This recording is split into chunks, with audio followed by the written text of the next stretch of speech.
Hey there, Ani here. Welcome to this step-by-step tutorial on setting up your OpenAI API account. Today we will walk through 1. Creating your account, 2. Setting up billing, 3. Creating an API key, 4. Getting your organization ID. Let's get started. First, let's create your account. Open your web browser and navigate to platform.openai.com. On the right side of the screen, you'll see two options. Click Login if you already have an account on platform.openai.com. If you don't have an account, click Sign Up. If you have a Gmail account, I recommend choosing Continue with Google. Once you select it, you'll be authenticated directly via your Google account. No need to manually type in your first name, last name, or email.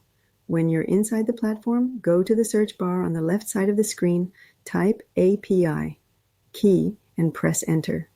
As you can see here, I already have an API key set up. If this is your first time, click Create New Secret Key on the left side. Give your key a name, select Default Project under Project, and then click Create Secret Key. Your key will now be generated. Make sure you copy it right away, because you won't be able to see it again later. Also remember, this is sensitive information. Do not share your API key publicly. If you're a new user, you'll also need to add your payment details before you can use the API. In this step, I will help you to add a billing account, and for doing it, you will go to the search button and you will type Billing Overview. And here you will click on Payment Methods, Add Payment Method, and you will add information about your credit card or debit card, and after that you will do Add Payment Method.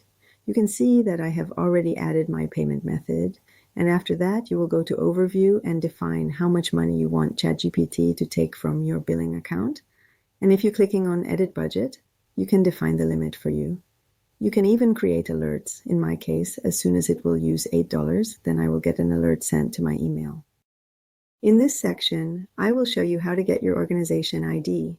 You will go to General on the left side of the screen, and then under General, you can see Organization ID and copy-paste your own organization ID. And that's it. You now have your OpenAI API account fully set up. I'd love to hear from you. Drop a comment below telling me what tutorial you'd like to see next. Thanks for watching, and I'll see you in the next one.